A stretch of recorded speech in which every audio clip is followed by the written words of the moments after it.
cracking spot. Got in the hour before low tide, so safe on the trailer. Thank goodness for that.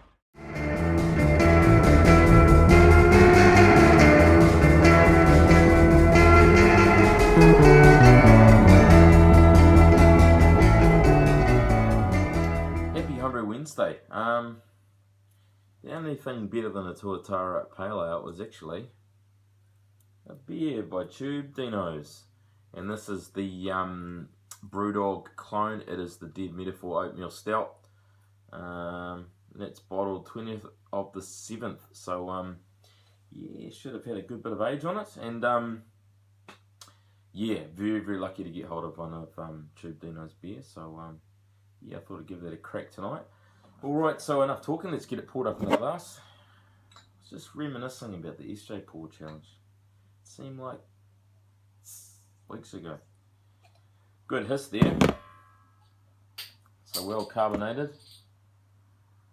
Poor crikey.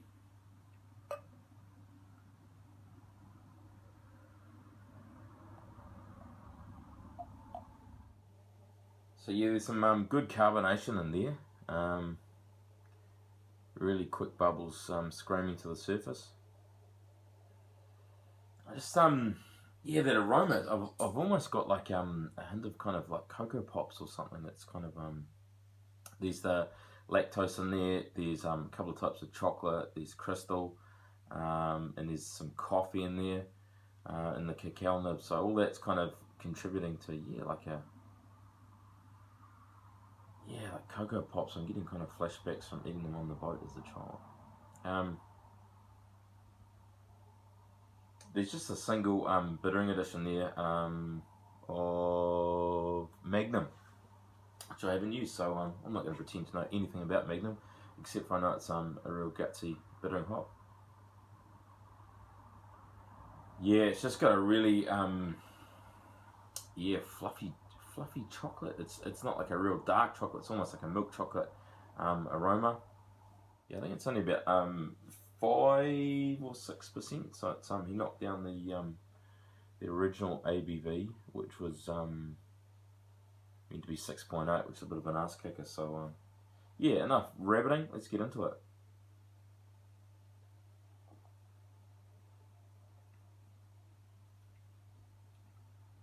Wow. It's so nice to be able to enjoy a beer without having to stop and write some notes down. Just straight off the cuff. This is delicious.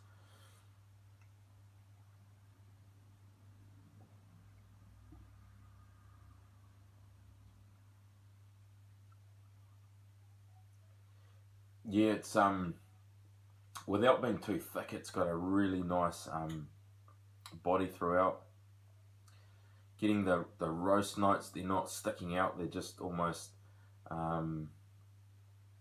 just sitting right through the middle of the beer.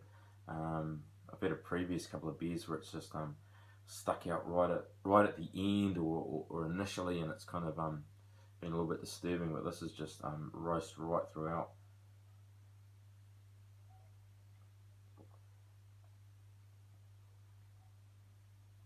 And there's good bit of sweetness, but not cloyingly so, and almost a bit of citrus in there, which you kind of want from a stout. I think that's what makes can make a stout refreshing, is when they have like a bit of a citrus that cuts through some of the heavy malts in there.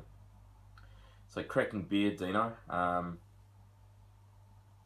just stoked to have one of Tube Dino's beers. That's awesome.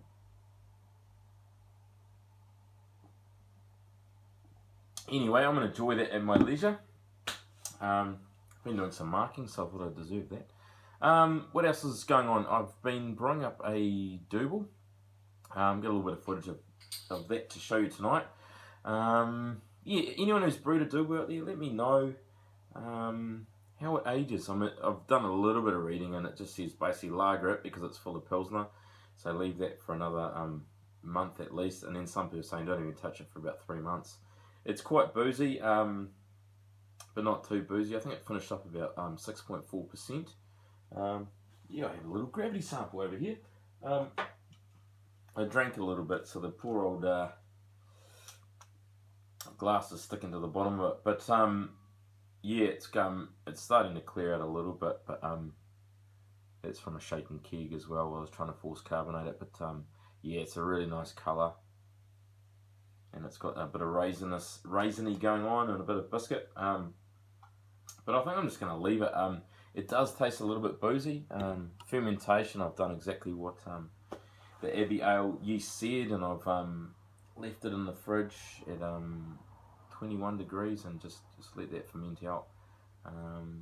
So yeah, we'll see how it goes. I've heard that kind of maybe some of the harshness from that alcohol will drop off, and it had 1/4 kilo of cane sugar, and then it had about 350 odd grams of candy sugar. So I'm assuming that's kind of where a little bit of that harsh booziness comes from.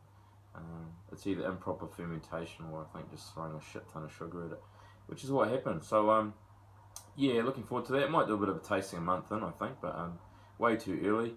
It does taste delicious. I was kind of just wanting a little bit more cleaner and crisper finish, but hey, that's what lagering's for. So anyway, it's been good. I tried a little bit of the wheat, tried a little bit of the lager. Really happy with those, and I might do a bit of a tasting later on. And yeah, I've started a grain to glass video with Luke from Wagon Brewing's XPA kit. So hopefully I'll show you that in the next couple of weeks or so when it's ready for a taste. I might even try and rope Luke in to come have a bit of a taste. So yeah, that's all I've got going on this week. Just in the middle of marking and fermenting, and I need to start thinking about stocking up the fridge with some IPAs, because god damn it, I love those. I went to Hallertau on the weekend, had a couple. It's delicious. Smile, Amanda. So anyway, cheers Dino for the beer. Really appreciate this, and I've got another one which I'll save for another occasion. And yeah, just really looking forward to how that XPA turns out. And yeah, thanks for tuning in, guys. And I just realised I've been almost doing this well, I've had this rig for nearly a year now, so big learning curve, and obviously a lot of my learning's been helped out by watching you guys. And so yeah, I might do a bit of a video, mistakes that you shouldn't have to make, and yeah, do a bit of a rundown on my rig at some point. But yeah, a few brew days to be had. So cheers guys, happy Homebrew Wednesday, and yeah, good luck if you're in the SJ Pour Challenge. I think they're announcing it sort of by the end of the week. So yes, hoping. Had a couple of favourable reviews. So yeah, cheers. Alright, another brew day, third one this holiday. So she was mashing a bit low, so just cranked that up to medium. Probably went a little bit lower actually, but as you can see, we're on about 64 or so. So I'm going to try and keep that at 64, 65 for the Belgian double. First time I've done a double. I think I've only had one once. I remember it being dark and delicious. Anyway, that was a long time ago. So yeah, I thought I'd brew one up. So just gently recircling that. And I don't know if you can make it that colour, starting to clear up already, but yeah, that is a delicious brown colour. And we have a special edition today, and that is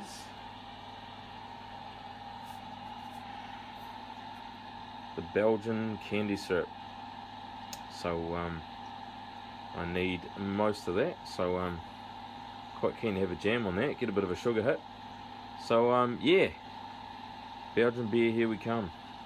5.2 mash pH, a lot easier to get there using some of those darker grains. That was 300 grams of acidulated malt, so might throw out my pH 5.2. Anyone want it? You can have it.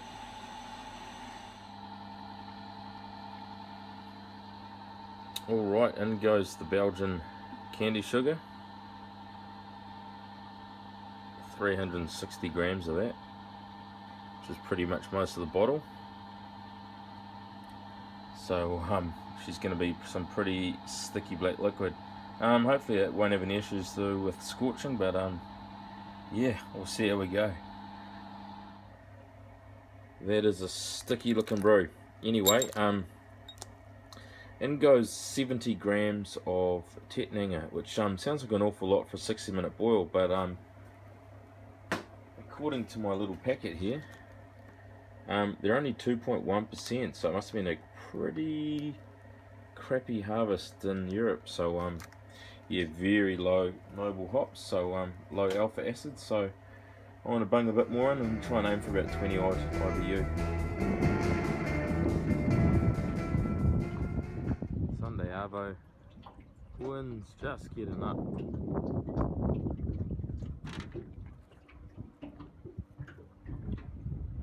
Nice little spot. Nothing too exciting size wise, but there's a couple of snaps in there. They go about 380, 400.